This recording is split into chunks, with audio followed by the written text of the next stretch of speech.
There comes a moment when you've exhausted all your options while simultaneously coming across a product that reinvents your notion about what an honest and high-quality company looks like.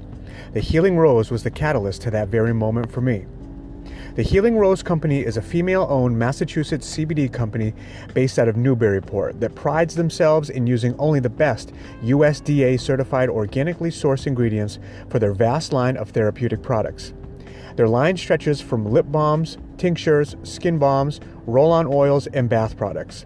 Their transparency places them above the rest with third-party tested results showcasing their intolerance to toxic pesticides, solvents, metals, and harmful elements.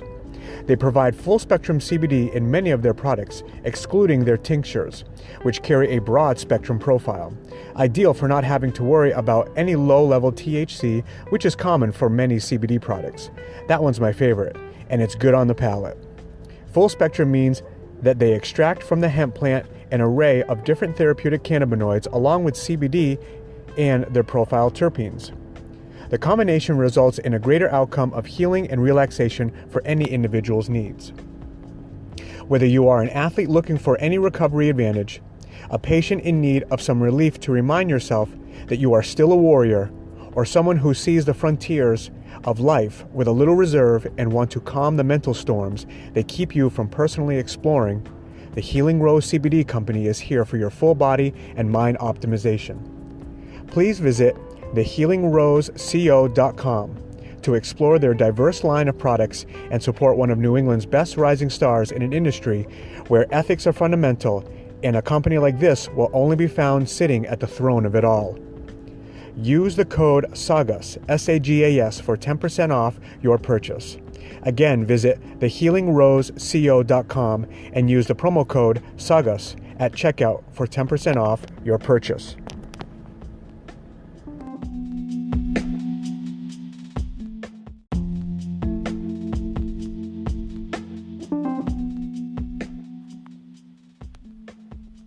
To the many martial artists, entrepreneurs, dreamers, and thinkers, how often, for your own sake, would you love a symbolic reminder of your mentality and the perfect dichotomy to match?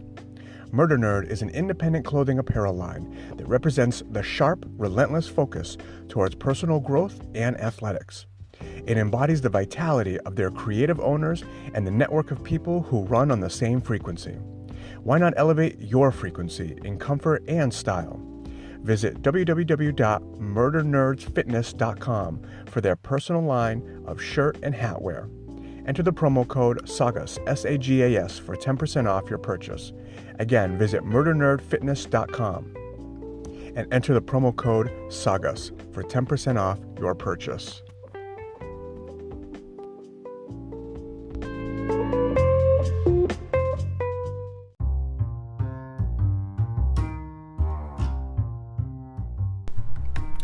All right, here we are. It's been a little while. Or at least I guess it's been a little while for me to get on the mic. And I've contemplated taking a little bit of a break on these just because, I don't know, I guess for a couple reasons. And I guess maybe one big one is like, how do I say this? I've had a lot of weird things kind of sink its teeth a little deeper into me lately, and it's inhibited my ability to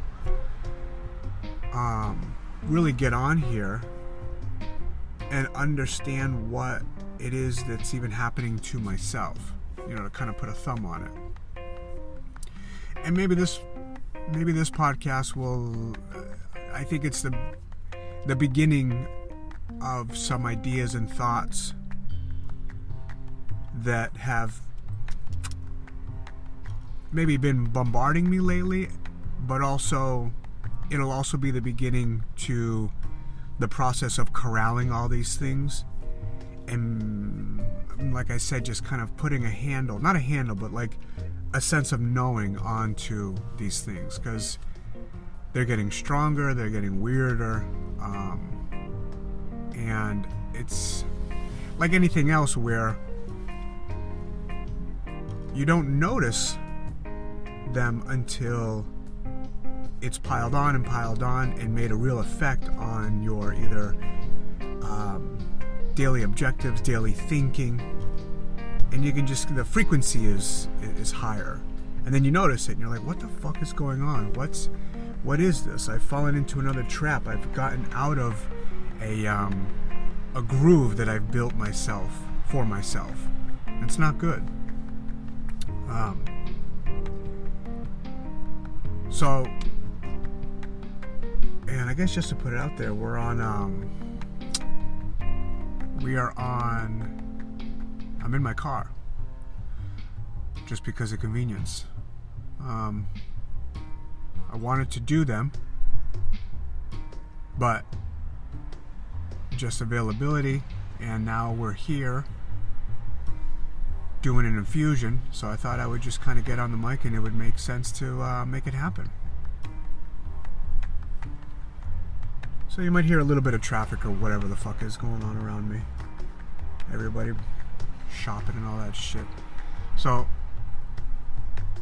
let's see.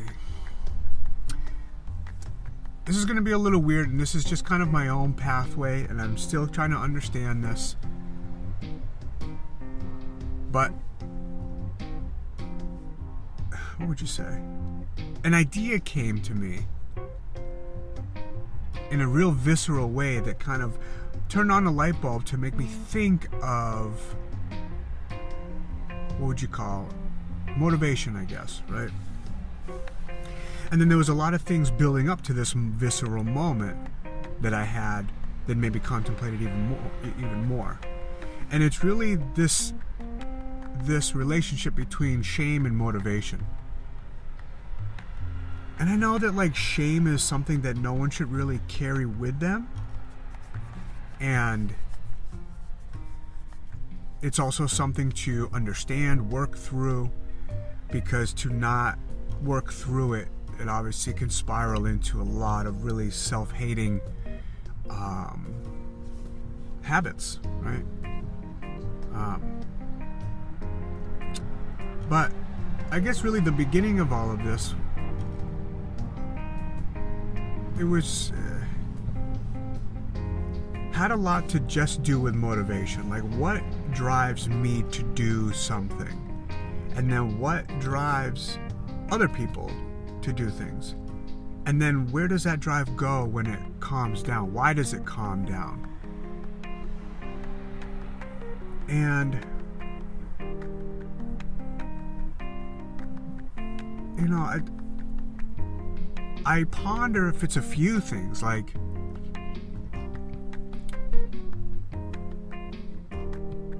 you know, when somebody's has momentum and they're doing something, and all of a sudden that momentum slows down, and that it seems that they get in their own way of their motivation, and then they stop doing it. I find that like people wait for motivation to happen, right? And if you don't like waiting for it, you kind of like search for it. And in a weird way, I see this industry based around motivation. Right? You get on Instagram and you see like a David Goggins or something. Like whatever. An extreme version of what you potentially think you could be. Or not even what you could be. It's an extreme example where if you were just 20% of that, you would be satisfied because you're kind of at a 0 point for yourself. And I see the value in that, right? But it's everything. It's the athletes. It's the fucking selfie entrepreneurs that tell you how they got this Lamborghini. It's all of those things. It's how to get in shape. It's how to think in this certain way. All compressed into these hilarious little 30-second clips that they know you're not going to like internalize, right? You don't just say a sentence to someone and they wake up to it. And maybe some people do. You have this epiphany moment of whatever when somebody says just the right thing. I guess I do get that. But it's all very short-lived. It all feels very superficial.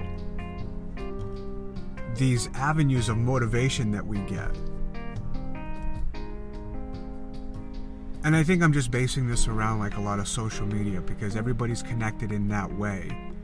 And you can make an industry of anything, right? Before it was the self-help books, right? And now it's the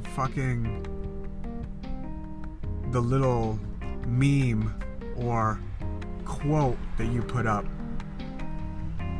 that in a way is a little more kind of like not really there to motivate everybody else, but just to kind of,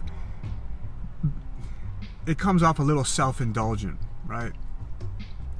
That you've gotten to a place where that what has gotten you there is this quote, this aspect of motivation.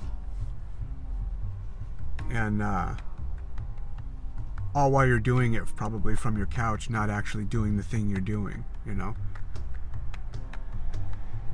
But you can't knock that either, because that process in itself is a version of like fake it till you make it. And sometimes you gotta fake it until you make it. I think that's most things, right? Fake it till you make it, or just like over believe in yourself, and then hopefully where you land is a place where you want it to be. You know, that's a scary place in itself anyways, too. It's not easy to over believe in yourself. You're taking a risk in whatever, getting in shape, exploring your mind, starting a new job, having a new business, like selling yourself to yourself, and hopefully you can come up with the goods, right? But at least in my experience, it's all very short-lived.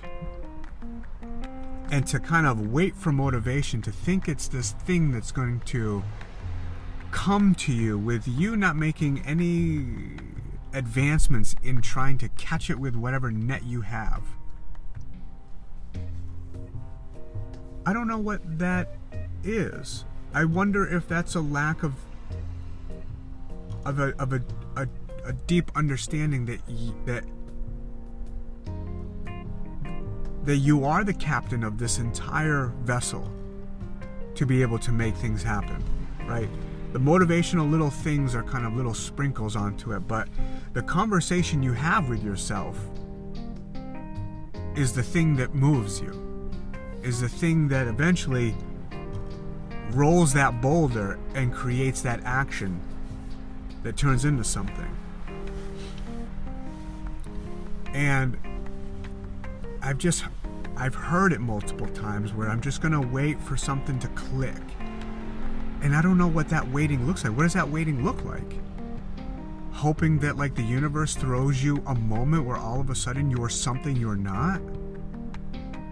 Like, that's not gonna happen. You're not that thing. You have to, I guess, become that thing. And I don't know what that is. I don't know. I'm sure it's a lot of things, and I'm not saying it's all this, but is it a symptom of this new, like, what do you call it, short-term gratification type of thing, where you can be appeased so easily and so quickly with so many systems in this modern day, whether it's food or information or whatever, even sex, that like it dismantles the idea of working and building. And motivation is a thing of building and trying to make it grow and trying to find out the core of a motivation. To think that you'll just kind of be casted into a spell by the universe to go and make something and do something is so injected with so much, what do you call it, naivety, right? It's just naive to think that. Which kind of brings me to contemplate, like, well, what makes me do certain things and not do certain things? Because I can be such a massive procrastinator, and I can be insanely lazy, And I can't stand it. So when it happens to me, it's like, all right, what? Time to recharge. Time to redo the thing that got me to the dance, that got me to even having momentum. And sometimes that's hard. And one of many things that makes it hard really is just distraction. I'm a victim to the amount of distraction I can actually give myself to not do or think in the way that I need to. And this serves me because it's not like I get any poorer, I don't die, I don't do any of these things. So in procrastinating and being lazy, not having something to pay for reinforces that, like, yeah, it's okay. You can manage doing this lazy way of existing. And it's such a, I almost want to call it a very new trap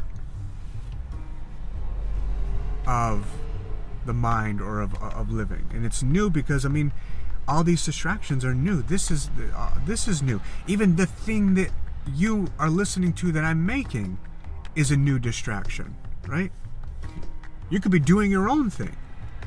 You could be chipping away at the thing that you want to achieve, a new habit, a hobby, a job, whatever. And instead, you're doing this, right? Not to say that there isn't anything good in listening to stuff, right? Like,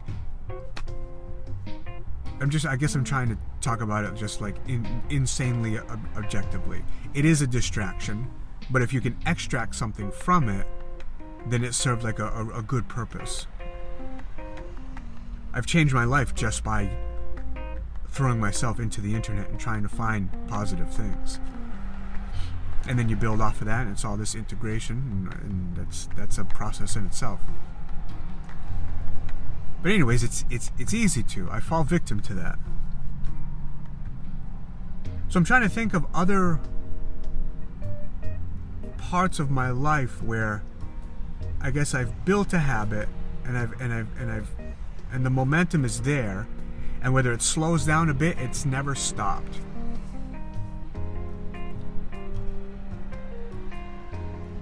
And I started thinking of myself,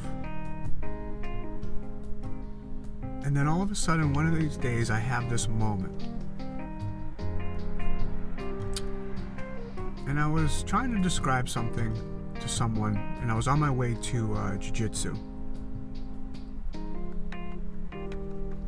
And I bring that up because it's obviously a big part of my weekly life and of just my overall life, my health, my psychology, all of it. So, in talking about it, I don't know what it was, but the conversation spiraled into this little moment of what drives me to go.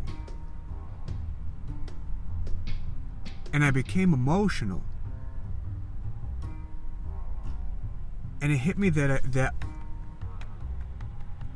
a big aspect of what has got me to do this and to continue doing it is a sense of shame.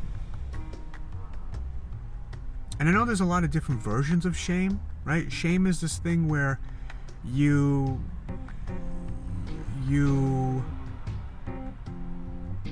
set a certain value to your worth. And it can be very low because of influence, right? Perfect example is you're a child and people just continue to call you stupid. And then you believe that you're stupid. So you're ashamed at the level of intellect that you have. But in reality, it's not really even the level of intellect that you have or don't have. It's that in telling somebody that, you're kind of prematurely creating an identity for them to kind of just succumb to. So then whatever thing they don't achieve or don't learn or don't go after can be a result of this narrative that this person has of themselves because everyone's called them stupid. Now, the flip side of that, which is kind of what is happening here, is that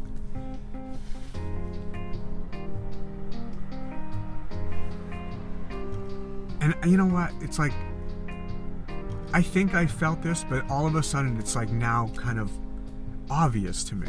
All of this is becoming obvious to me in this one huge moment. And now after that moment, it's like, well, yeah, no shit. Okay. Yeah, that does make sense. This idea of shame.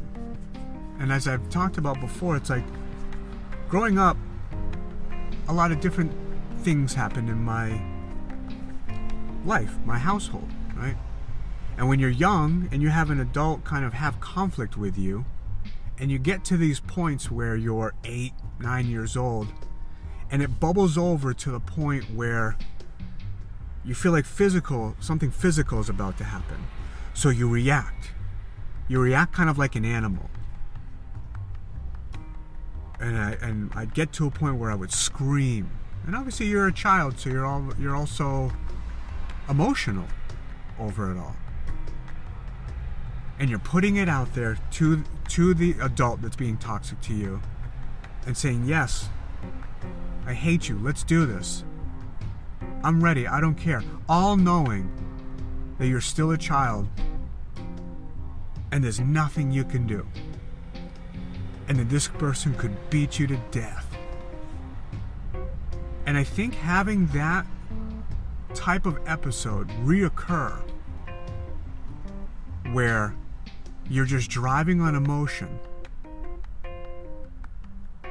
all you want to do and all you want to do is protect other people in your family and yourself while literally knowing that you can't. And for a long time, I think that is what I have felt. I have felt this idea of shame over not being able to protect myself and protect others for a good portion of my life. Because that kind of episode happened over and over and over again. It wasn't all the time, but obviously there's a build-up to having that explosion right there. And the whole time knowing that, like, I don't know anything. I'm not big enough. I'm not old enough. So in my reactive state, I'm realizing that I have to say something from my own little ounce of self-preservation while knowing that I could get beat. I could be hurt no matter what. And that feeling of knowing that helplessness and there's nothing you can do. Thankfully, nothing actually ever occurred. That's the thing. Nothing ever happened in at least that moment. I mean, I've been beaten up plenty. School buses, schoolyards, all this shit. Hell, I remember I might have been actually not knocked out, but rocked when I was probably like 7 years old by a girl who was like 3 years older than me. I think she gave me like a left hook and I fell right to the ground. I can't remember if I hit my head or not. Shows you how weak your chin can be, really. So, I mean, yeah, obviously all those things probably pile on to this, right? You have the initial weird interaction as a child with an adult. You can't protect yourself over and over and over again. You wish you could. What do you do about it? And then as you grow up, all these other things are sprinkled in between, right? The bullying, the getting your fucking ass handed to you. You don't even know how to do anything. You don't know how to fight. And even if you wanted to try, you're paralyzed by fear. Which is something that has bled into other things, and that's a whole different conversation. So I'm like, holy shit, man. Back to that initial conversation me having with someone, I'm realizing that, like, yeah, this is the thing. I can't stand helplessness. And I think it's so attached to a personal part of my life that it's a very different fuel that kind of keeps that engine going. Where if you were enthusiastic or intrigued by, let's say, jiu-jitsu, right? Some people could do that and then they just keep going. But then some other people, it takes a while, takes its toll. You could even get to a certain level and then you just kind of stop because everyone's well of enthusiasm, it runs dry. Like there's enthusiasm for something just takes you, it only takes you so far. And I think these are the same people that kind of get on their Instagrams and get on these things to find these quick fixes, these hacks of motivation to see if, let's see if I can read something that will help me. Let's see if something somebody says will help me. And it's like, yeah, it might help you, but the pursuit isn't attached to something maybe personal enough. And I'm not saying that everybody needs to have a buildup of shame to be able to do something to an extent or like continuously. Fuck that. Who wants that?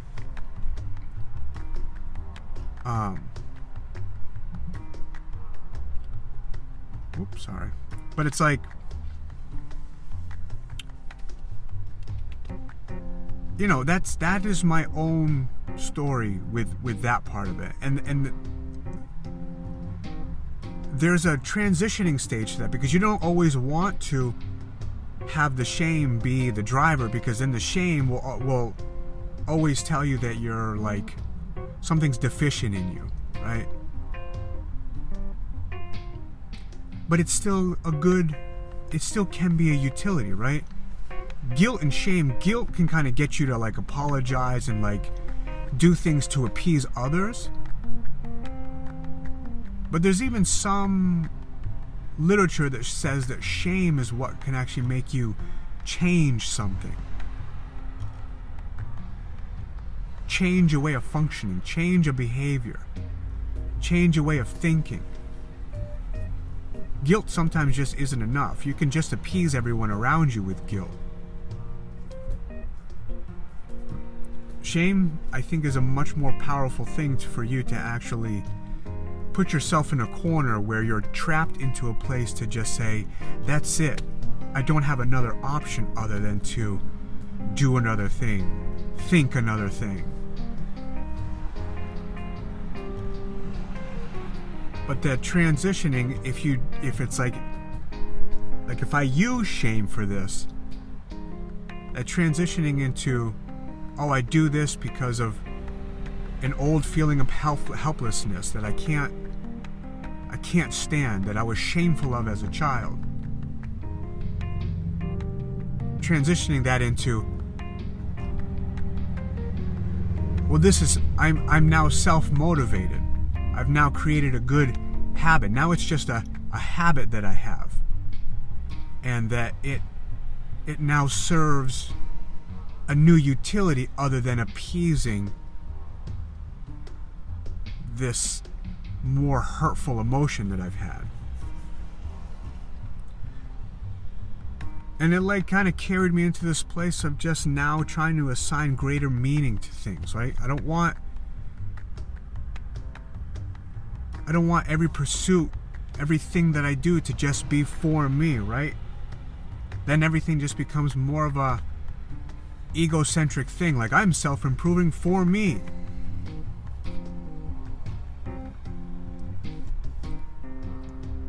And yes, obviously, you will benefit from doing the thing.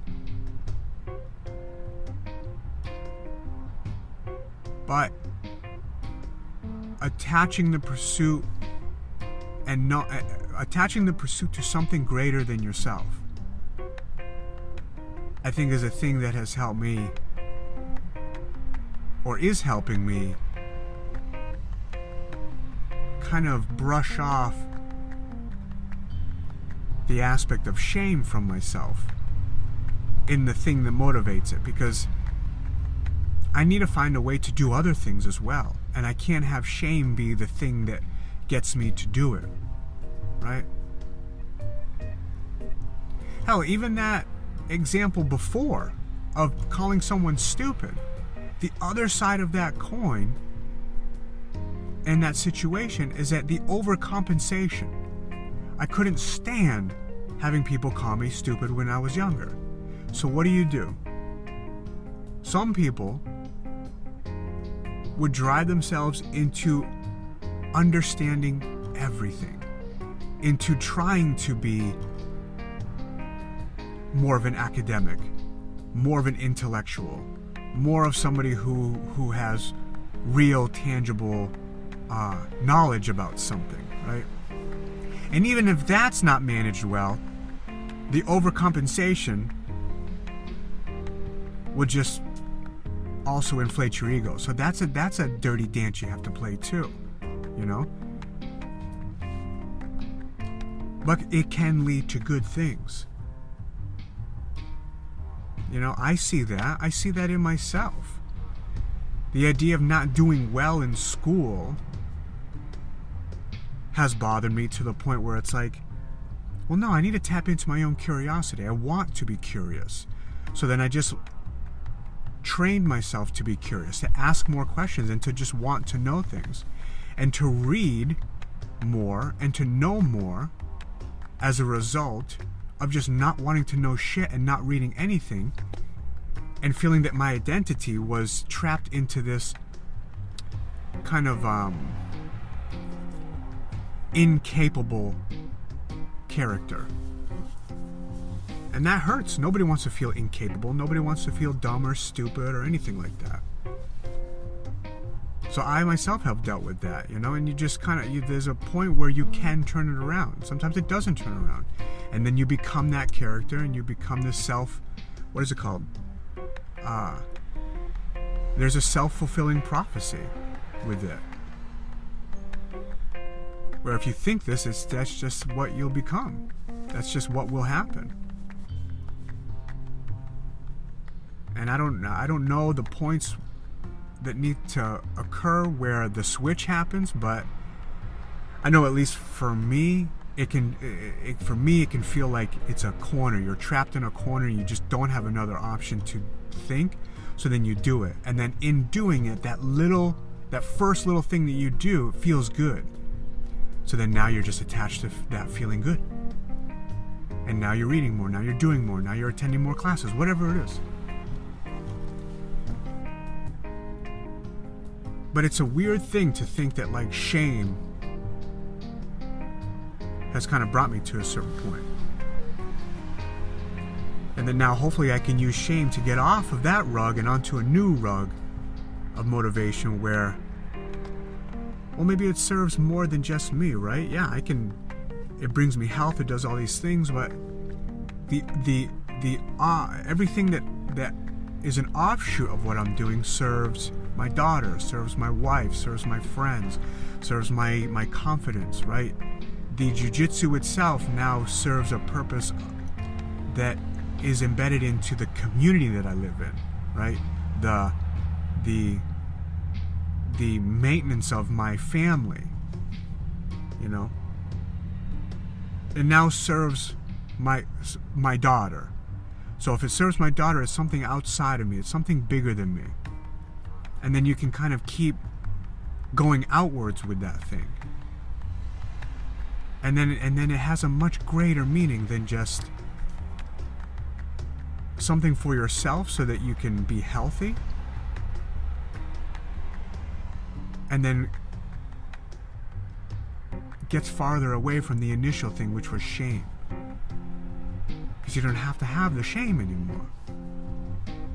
I don't have to feel hurt by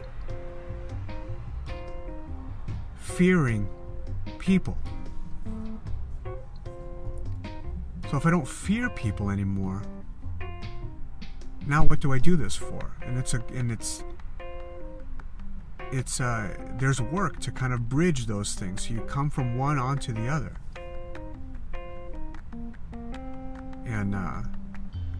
And I think I'm still working on that, obviously, because I've kind of just had these realization of the attachment of the shame to some of these things.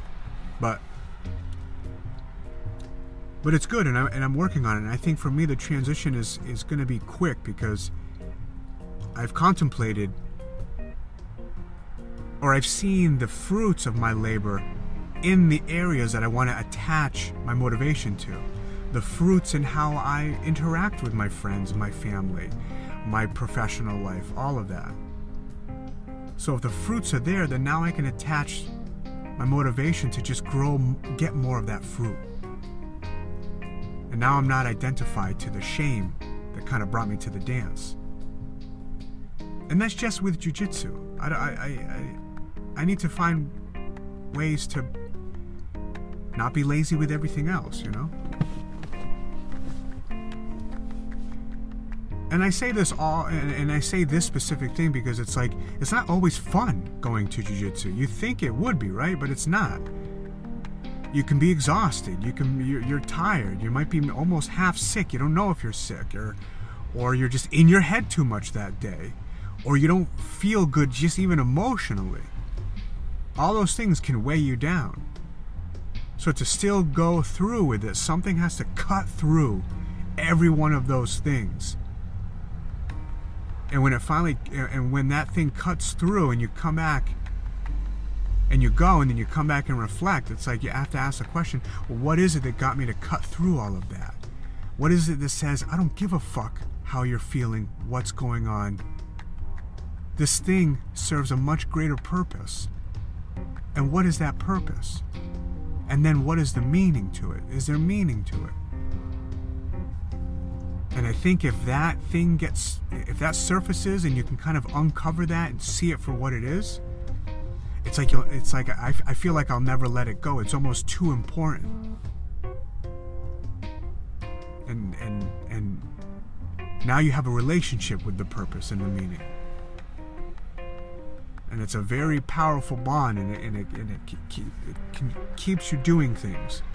And yeah, maybe this is obvious to people, right? Maybe this is obvious to like parents and,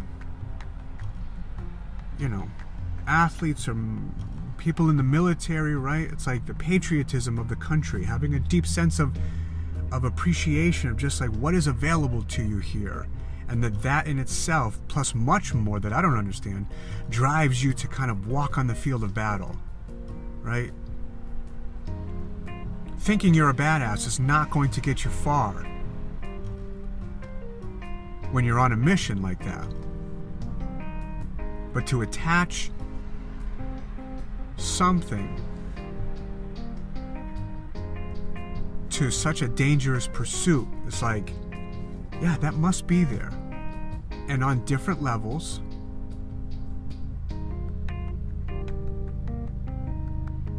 A normal person can have that. Or someone outside of the military, right? And I think this is it. This is a piece of it for me.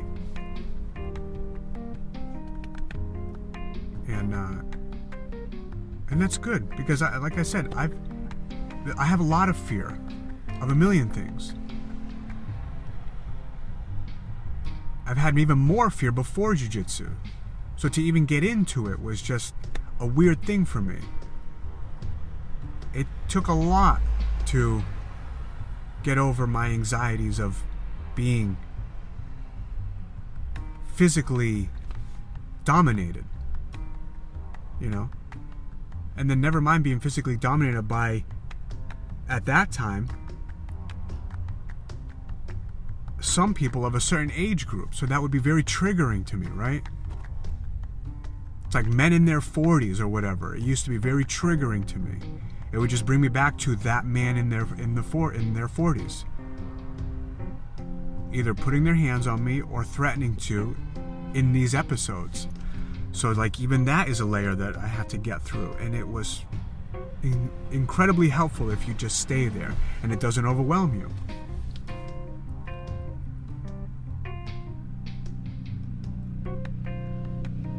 So I know it's not a popular thing to think that shame can be a good thing, but everybody learns things differently, and everybody has their own path into the corner that I'm talking about. Right? And whether you like to hear it or not, I know people very close to me that even with their health and even in their weight, they get to a point where they are shameful of what has happened to themselves, what they've allowed themselves to let happen. And I've seen it with my own eyes where no one has shamed them, but in this perfect moment, in shaming themselves, they then have rearranged the conversation about, then what the fuck do I do about it? And I've seen them change. You know? So the idea that it serves no purpose can kind of come off a little ignorant to me. You can weaponize shame, right? And that's a different thing too, and that's unfortunate. But to think that it never has any type of utility if it's used by the person itself, and if that person can navigate that shame.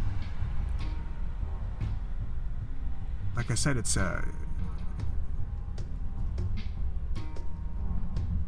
there's a tool then that we're missing out on if we say that there's no purpose to it. So, all right, I think that's gone on. All right, guys, I am on. Like I said, there's a lot of shit happening here. I almost had to kind of like slow this thing down, but I think in doing this, it's created a new momentum for me to kind of like explore things. And there's a lot to explore, and there's a lot of stuff I want to talk about. And I have a feeling that it's going to come off even a little more abstract than the last ones, because there's new layers that I'm peering into, and I want to talk about them. I don't know if I have a perfect handle on them, but I want to try, and I don't want to, because I don't have a perfect handle on them, have it keep me from doing these, because these are really good for me. And it, like I said, it just helps to kind of be able to map it out once I guess I talk it out. And they're fun, and hopefully the next one's not in a fucking car, you know, watching everybody around me go up and down a highway. But, you know, people watching is fun too. So, all right, guys, peace and love. Talk to you soon.